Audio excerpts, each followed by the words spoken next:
Good morning friends. तो स्वागत है आप लोगों का हमारी YouTube channel target engineering academy with AK motivation channel पर। तो फ्रेंड्स, आप सभी लोगों को सबसे पहले 15 अगस्त की ढेर सारी शुभकामनाएं। तो फ्रेंड्स, आज हम लोग इंडिपेंडेंस डे पे एक स्पेशल क्लास लेने वाले हैं। तो फ्रेंड्स, इसमें मैं आप लोगों को फिजिक्स और केमिस्ट्री के मोस्ट इम्पॉर्टेंट क्वेश्चंस को बताऊंगा फ्रेंड्स, और आप इन क्वेश्चंस को याद कर लीजिएगा, क्योंकि इन क्वेश्चंस के पूछे जाने की जो प्रोबेबिलिटी है वो बहुत ही ज़्यादा है फ्रेंड्स। तो चलिए शुरू करते हैं हमारे प्रश्न को।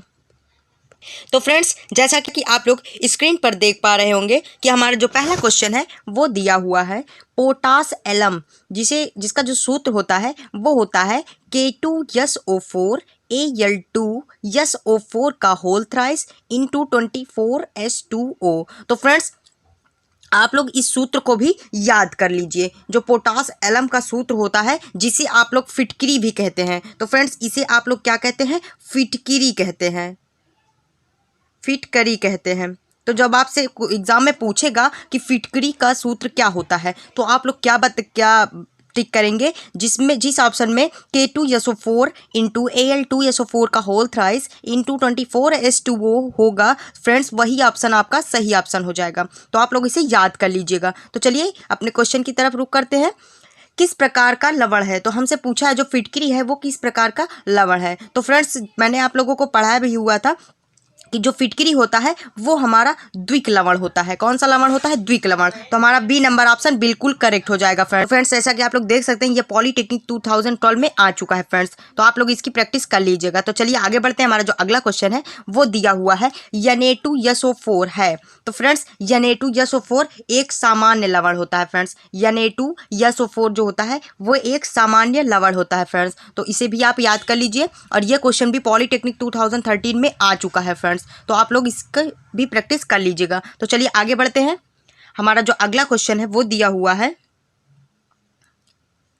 एक यौगिक का अणुभार 98 है, उस यौगिक का वाष्प घनत्व होगा। तो फ्रेंड्स, मैं आप लोगों को एक फार्मूला बताया हुआ था कि जो वाष्प घनत्व होता है, वाष्प घनत्व बराबर जो हमारा फार्मूला होता है वो होता है अणुभार बटे 2 होता है फ्रेंड्स। क्या होता है? अणुभार बटे 2 होता है। तो अणुभार हमारा यहाँ पर दिया हुआ है, हमारा 98 दिया हुआ है फ्रेंड्स। कितना दिया हुआ है? 98 दिया हुआ है। अब बटे में हम 2 कर देंगे तो ये हमारा हो जाएगा 49 आ जाएगा, 49 आ जाएगा फ्रेंड्स। तो हमारा जो वाष्प घनत्व आया है 49 आया है। तो यहाँ पर हम देखते हैं हमारा कौन सा ऑप्शन मैच कर रहा है फ्रेंड्स। तो यहाँ पर हमारा बी नंबर ऑप्शन बिल्कुल करेक्ट है। जो हमारा वाष्प घनत्व हो जाएगा यौगिक का वो हो जाएगा 49। तो यहाँ पर बी नंबर ऑप्शन बिल्कुल करेक्ट है फ्रेंड्स। तो आप लोग इस फार्मूले से वाष्प घनत्व, या फिर आपको वाष्प घनत्व अगर दिया रहेगा और आपसे अणुभार पूछ लिया फ्रेंड्स, तो आप यहाँ से निकाल लीजिएगा इस फार्मूले से। तो चलिए आगे बढ़ते हैं। हमारा जो अगला क्वेश्चन आ रहा है फ्रेंड्स वो दिया हुआ है ताप बढ़ाने पर आयनन की मात्रा। तो फ्रेंड्स, हमारा जो ताप होता है वो डायरेक्टली प्रोपोर्शनल होता है फ्रेंड्स आयनन की मात्रा के, आयनन की मात्रा के।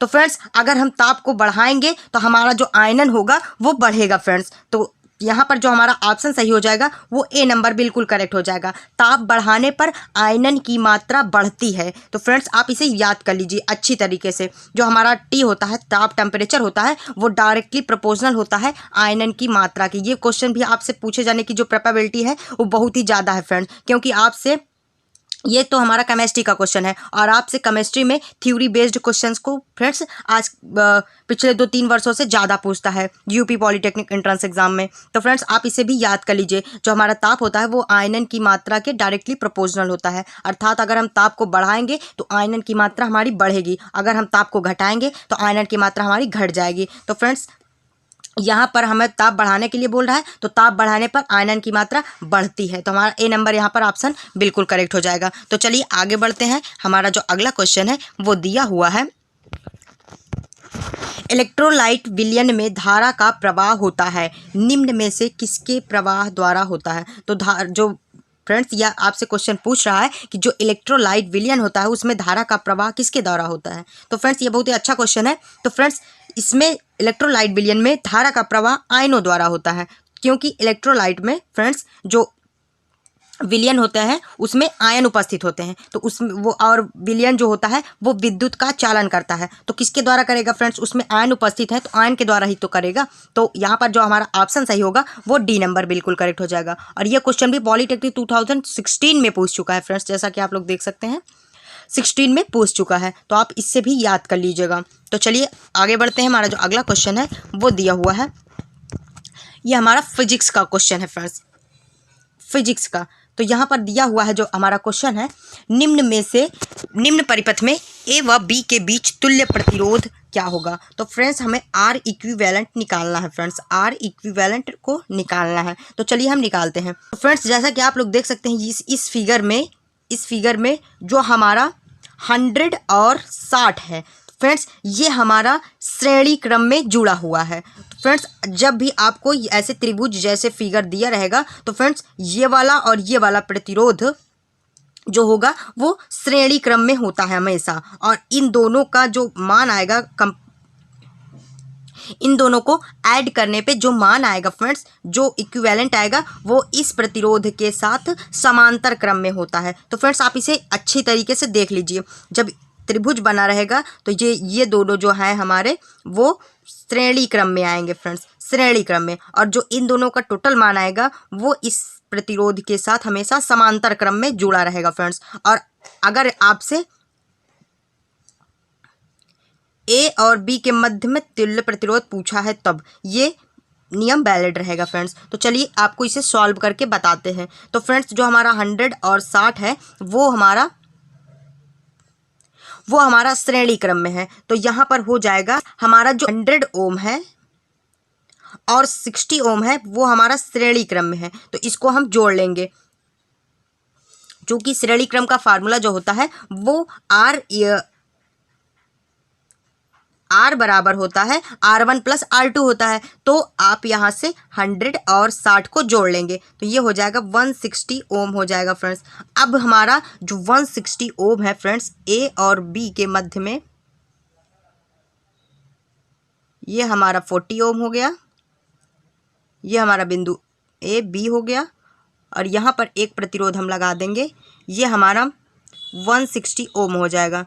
अब ये दोनों प्रतिरोध जो है हमारे वो समांतर क्रम में जुड़े हैं, तो समांतर क्रम का हम फार्मूला लगा देंगे, ये हो जाएगा 1/R इक्विवेलेंट बराबर हो जाएगा 1/60 ओम प्लस हो जाएगा और 1/40 ओम हो जाएगा, ये हो जाएगा हमारा। और जब हम आगे इसे सॉल्व करेंगे तो ये आ जाएगा हमारा 1/R इक्विवेलेंट बराबर हो जाएगा, ये 1 हो जाएगा प्लस में 160, हम इसका लासा ले लेंगे फ्रेंड्स, एलसीएम ले लेंगे, और ऊपर में 1 हो जाएगा प्लस 4 चौके 16, तो यहाँ पर 4 हो जाएगा, तो ये आ जाएगा हमारा 5/160 आ जाएगा फ्रेंड्स। कितना आ जाएगा 5/160 आ जाएगा। तो चलिए इसके थोड़ा रफ कर लेते हैं, उसके बाद आपको बताते हैं। तो हमारा जो 1/R इक्विवेलेंट का जो मान आया है फ्रेंड्स वो आया है 5/160 आया है फ्रेंड्स। अब इसको हम काट देंगे, 5 1 5 हो जाएगा और 5 3 15 हो जाएगा और 2 हो जाएगा, 5 दूने 10 हो जाएगा, तो ये आ गया 1/32 आ गया फ्रेंड्स। तो आर इक्विवेलेंट का जो हमारा मान आया है, आर इक्विवेलेंट का जो मान आया है वो हमारा 32 ओम आया है। कितना आया 32 ओम आया है। तो हमारा जो ऑप्शन सही हो जाएगा 32 ओम बिल्कुल करेक्ट हो जाएगा। तो चलिए देखते हैं हमारा कौन सा ऑप्शन मैच कर रहा है फ्रेंड्स। तो यहाँ पर हमारा ऑप्शन नंबर डी बिल्कुल सही है, 32 ओम हमारा बिल्कुल करेक्ट आंसर है। तो फ्रेंड्स इस तरह से आप इसे निकाल सकते हैं। तो चलिए आगे बढ़ते हैं। हमारा जो अगला क्वेश्चन है वो भी दिया हुआ है, चित्र में ए और बी के बीच तुल्यांकी प्रतिरोध होगा। तो फ्रेंड्स इसमें भी हमें आर इक्विवेलेंट को निकालना है। तो फ्रेंड्स जैसा कि आप लोग देख सकते हैं जो हमारा 2 ओम और 2 ओम प्रतिरोध लगा हुआ है फ्रेंड्स चित्र में, ये दोनों ही समांतर क्रम में जुड़े हुए हैं। तो फ्रेंड्स और दोनों के जो मान हैं वो बिल्कुल सेम है। तो हमारा जो आर इक्विवेलेंट हो जाएगा फ्रेंड्स, आर इक्विवेलेंट हो जाएगा वो हो जाएगा R1 R2 + R2 हो जाएगा। ये हमारा डायरेक्ट मान है निकालने के लिए। तो किसका? जब प्रतिरोध जो है समांतर क्रम में हो। तो चलिए निकालते हैं। तो हमारा R इक्विवेलेंट हो जाएगा, ये हमारा दिया है 2 गुणित 2 हो जाएगा प्लस, और 2 + 2 हो जाएगा यहाँ पर। तो नीचे हो जाएगा 4 हो जाएगा फ्रेंड्स। R इक्विवेलेंट हो जाएगा हमारा 4/4 बराबर 1 ओम आ जाएगा। कितना आ जाएगा? 1 ओम फ्रेंड्स, 1 ओम आ जाएगा।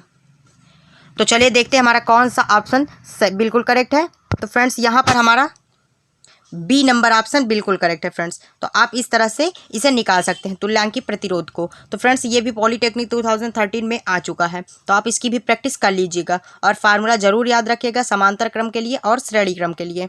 तो चलिए आगे बढ़ते हैं। हमारा जो अगला क्वेश्चन है वो दिया हुआ है, किरचॉफ का नियम द्वितीय नियम आधारित है। किरचॉफ का द्वितीय नियम आधारित है। तो फ्रेंड्स जो हमारा किरचॉफ का द्वितीय नियम होता है वो ऊर्जा के संरक्षण पर आधारित है। द्वितीय नियम जो हमारा है वो ऊर्जा के संरक्षण पर आधारित है, तो आप इसे भी याद कर लीजिएगा। तो चलिए आगे बढ़ते हैं। हमारा जो अगला क्वेश्चन है वो दिया हुआ है, चुंबकत्व का कारण है। तो फ्रेंड्स जो हमारा चुंबकत्व होता है वो किसी भी पदार्थ का जो चुंबकत्व होता है वो आवेशों के गति के कारण होता है। तो फ्रेंड्स जो चुंबकत्व का गुण हो, चुंबकत्व एक पदार्थ का गुण होता है फ्रेंड्स, मैग्नेटिज्म। तो जो चुंबकत्व होगा किसी पदार्थ का, अर्थात अपने ओर किसी पदार्थ द्वारा किसी वस्तु को अपने ओर खींचने की जो क्षमता होती है उसे ही हम लोग चुंबकत्व कहते हैं। तो फ्रेंड्स और वो होता है आवेशों की गति के कारण होता है ऐसा। तो फ्रेंड्स ये क्वेश्चन भी पॉलीटेक्निक 2007 में आ चुका है, आप लोग इसे भी याद कर लीजिएगा। तो चलिए आगे बढ़ते हैं। हमारा जो अगला क्वेश्चन है, एक गतिमान आवेशित कण उत्पन्न करता है। तो फ्रेंड्स एक गतिमान आवेशित कण चुंबकीय क्षेत्र व विद्युत क्षेत्र दोनों ही उत्पन्न कर सकता है। तो यहाँ पर जो हमारा ऑप्शन सही हो जाएगा वो सी नंबर बिल्कुल करेक्ट हो जाएगा ऑप्शन। तो यहाँ से आप लोग याद कर ले सकते हैं इसे कि एक गतिमान आवेशित कण चुंबकीय क्षेत्र उत्पन्न कर सकता है और विद्युत क्षेत्र भी उत्पन्न कर सकता है। लेकिन अगर आपसे स्थिर आवेशित कण पूछेगा फ्रेंड्स, तो स्थिर आवेशित कण केवल और केवल विद्युत क्षेत्र को उत्पन्न कर सकता है, चुंबकीय क्षेत्र को उत्पन्न नहीं कर सकता, क्योंकि चुंबकीय क्षेत्र केवल गतिमान आवेशित कण के कारण ही उत्पन्न होता है। तो आप लोग इसे भी याद करिएगा, याद कर लीजिएगा। तो चलिए आगे बढ़ते हैं। जो हमारा अगला क्वेश्चन दिया हुआ है वो दिया हुआ है, 1 न्यूटन प्रति एम्पियर मीटर निम्न के बराबर है। तो फ्रेंड्स जो हमारा एक गॉस बराबर होता है फ्रेंड्स, एक गॉस बराबर होता है 10⁻⁻⁴ न्यूटन एम्पियर मीटर होता है। फ्रेंड्स ये हमारा एक गॉस बराबर होता है, एक गॉस का मान होता है। तो आप लोग इसे याद कर लीजिए। और हमें यहाँ पर जो पूछा हुआ है वो 1 न्यूटन एम्पियर मीटर पूछा हुआ है, 1 न्यूटन प्रति एम्पियर मीटर पूछा हुआ है। तो ये हमारा आ जाएगा, ये हो जाएगा 1 न्यूटन प्रति एम्पियर मीटर हो जाएगा हमारा, बराबर हो जाएगा 10⁻⁴ गॉस हो जाएगा फ्रेंड्स, 10⁻⁴ गॉस हो जाएगा। तो चलिए देखते हैं हमारा कौन सा ऑप्शन सही है। तो हमारा जो 1 न्यूटन प्रति एम्पियर मीटर है वो 10⁻⁴ गॉस के बराबर होता है। तो ये थे हमारे कुछ मोस्ट इम्पॉर्टेंट फिजिक्स और केमिस्ट्री के क्वेश्चंस फ्रेंड्स। और मैंने जितने भी क्वेश्चन आपको बताए हुए हैं फ्रेंड्स, आप उन सभी क्वेश्चन को अगर तैयार कर लेते हैं तो साइंस में आपको 100 से 150 नंबर आसानी से मिल जाएंगे फ्रेंड्स, केमिस्ट्री और फिजिक्स में मिला के। तो आप लोग हमारे पिछले वीडियो को भी देख लीजिएगा, जिसका लिंक मैंने डिस्क्रिप्शन बॉक्स में दे दिया है। उसमें मैंने आप लोगों को फिजिक्स और केमिस्ट्री के अलग अलग वीडियो में अलग अलग क्वेश्चंस को बताया हुआ है फ्रेंड्स, जो कि यूपी पॉलीटेक्निक एंट्रेंस एग्जाम 2021 के लिए बहुत ही ज़्यादा इम्पॉर्टेंट हैं। तो आप लोग उन्हें वहाँ से देख लीजिएगा फ्रेंड्स और उन्हें याद कर लीजिएगा। तो मिलते हैं अपने नेक्स्ट वीडियो में, तब तक के लिए धन्यवाद। Happy independence.